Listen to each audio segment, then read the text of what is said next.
Hello, hello, hello, bienvenue dans cette autre vidéo. Tu fais bien d'être abonné à cette chaîne. 5 non négociables lorsque je suis Jory Bellette, je suis coach en restauration des mariages. J'accompagne les jeunes femmes mariées qui ont des difficultés dans leur foyer à retrouver l'harmonie et le bonheur souhaité. Nous avons tout un ministère, le ministère Mariage Glorieux, qui forme non seulement les femmes mariées, mais qui prépare également les jeunes filles pour un mariage futur et glorieux. Que le Seigneur te bénisse, toi qui écoutes cette vidéo.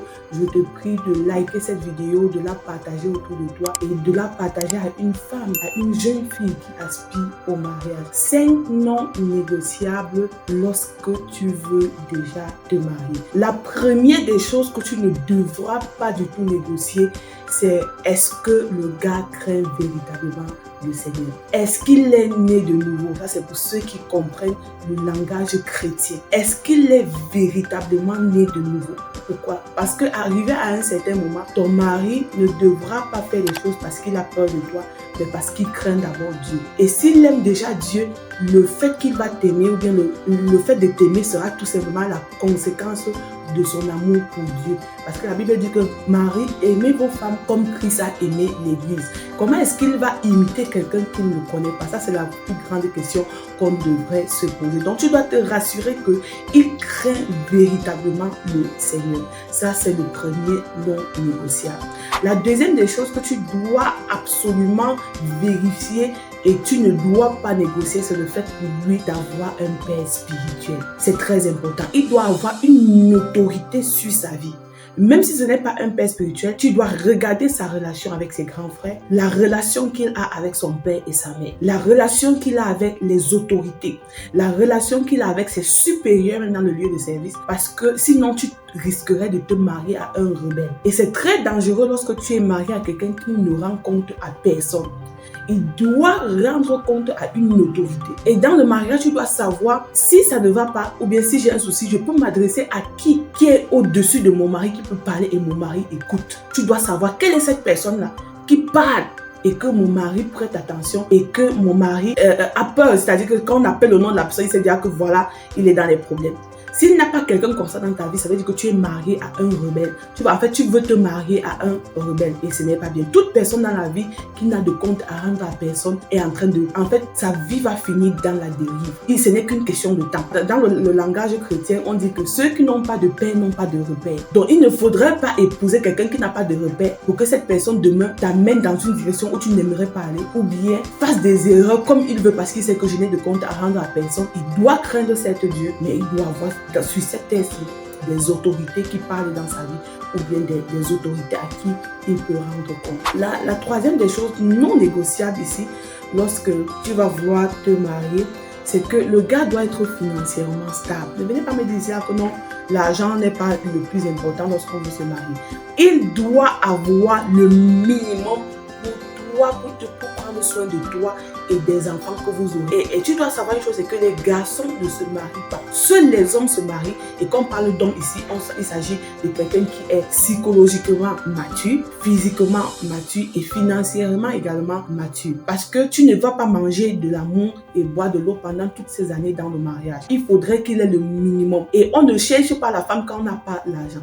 Il faudrait qu'il sache cela que on ne cherche pas la femme quand on n'a pas l'argent. Parce que qui dit femme, qui dit foyer, qui dit femme dit famille et qui dit femme dit enfant. Et qui dit femme également dit projet. Donc, il doit d'abord avoir une source de revenus minimale qui lui permet de prendre soin non seulement de lui et aussi de toi. Et tes parents n'ont pas pris soin de toi pour que tu puisses aller dans un endroit où tu ne vas pas manger. J'ai toujours tendance à faire référence à la Bible parce que c'est le livre par excellence. Donc, on a l'habitude de dire que dans le langage commun que ventre affamé n'a point d'oreille. À un moment donné dans le mariage, même si vous aimez n'importe comment, même s'il craint Dieu n'importe comment et qu'il n'y a pas à manger, ou bien le bailleur, ce n'est pas avec la prière que vous allez payer le loyer. Ce n'est pas avec le parler en langue qui va payer le loyer. Il doit avoir le cash. Et pour ça, il doit avoir une source de revenus stable qui lui permet de prendre soin de toi et de sa famille. L'autre chose également, avant même qu'on ne parte dans un autre point, je vais encore insister sur ce point financier. Parce que généralement, on a l'habitude maintenant de voir des femmes qui vont se doter elles-mêmes parce que le gars n'a pas d'argent au nom du mariage. Donc, si un gars n'est pas prêt, qu'il parte se préparer et il revient prêt pour t'épouser. Il est inadmissible que tu lui donnes de l'argent pour que vous vous mariez. Tu lui donnes de l'argent pour qu'il aille te doter. Tu lui donnes de l'argent pour qu'il vienne voir tes parents. Tu lui donnes de l'argent pour qu'il achète tout le nécessaire pour le mariage. Non. Ça veut dire que tu auras toujours des problèmes parce qu'il y aura des esprits de réclamation qui vont venir réclamer ce mariage. Parce qu'ils vont savoir que ce n'est pas ta femme parce qu'il n'a pas investi pour t'épouser. Ces esprits-là seront toujours là pour te réclamer. Pour réclamer ce mariage. Parce qu'on sait que ce n'est pas lui qui a été le pourvoyeur. La quatrième des choses ici qui est non négociable après l'aspect financier, c'est que ton futur époux doit être un homme travailleur. Un homme travailleur avec une vision claire. Parce que si tu épouses quelqu'un qui ne sait pas où il est en train d'aller, vous allez vous ennuyer dans le mariage. Et c'est la cause de beaucoup de problèmes aujourd'hui dans les foyers, c'est que la plupart des femmes sont mariées à des gars qui n'ont pas de vision. C'est-à-dire qu'ils se lèvent le matin, on va manger quoi? Ok, j'arrive au travail, je rentre. Mais si tu lui dis que quel est ton projet dans 5 ans? Qu'est-ce que tu veux faire dans 5 ans? Puisque la femme qui est venue, toi qui vient dans sa vie, c'est pour être une aide semblable. Maintenant, est-ce que tu vas aider quelqu'un qui n'est en train d'aller nulle part? Du coup, vous allez plus perdre le temps à vous, dans le mariage, à vous chamailler, à vous chercher des problèmes, à vous critiquer. Pourquoi? Parce qu'il n'y a pas une vision que vous êtes en train de poursuivre. Et je dis toujours que certaines disputes qui n'ont pas de sens dans certains foyers, c'est parce qu'ils n'ont rien à faire. Ce sont les conséquences du chômage. Parce que si vous avez des objectifs à atteindre, des objectifs mensuels, des objectifs annuels à atteindre, il y a certaines disputes sur lesquelles on ne va pas s'attarder parce qu'on sait qu'on est en train d'aller faire quelque chose, on est en train d'aller quelque part. Il faudrait qu'il soit un homme travailleur. Il y a des gars qui n'ont pas beaucoup d'argent, qui n'ont pas grand chose, mais quand tu les vois, tu sens que voici des gars ambitieux, voici des gars travailleurs, voici des gars que si seulement l'opportunité de rencontre, leur élévation est certaine. Bon, ça c'était la quatrième des choses. La cinquième des choses ici, c'est que ton mari doit être généreux. Il doit être quelqu'un de généreux envers lui-même, envers toi, envers la société, et aussi il doit être poussé vers les choses qui font avancer le royaume. C'est que vous allez mourir pauvre.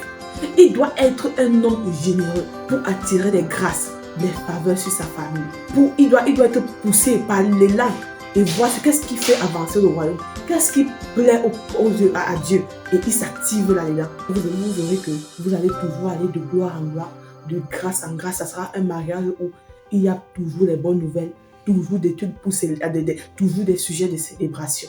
Donc voilà les 5 points négociables pour toi, jeune fille qui aspire au mariage. Et ne va pas entrer dans le mariage au nom du mariage, à un mariage à tout prix. Vérifie ces 5 choses et tu viendras témoigner un de ces 4 matins. Que le Seigneur te bénisse. N'oublie pas de liker la vidéo, de la partager autour de toi. On se voit très bientôt dans une autre vidéo. Ciao.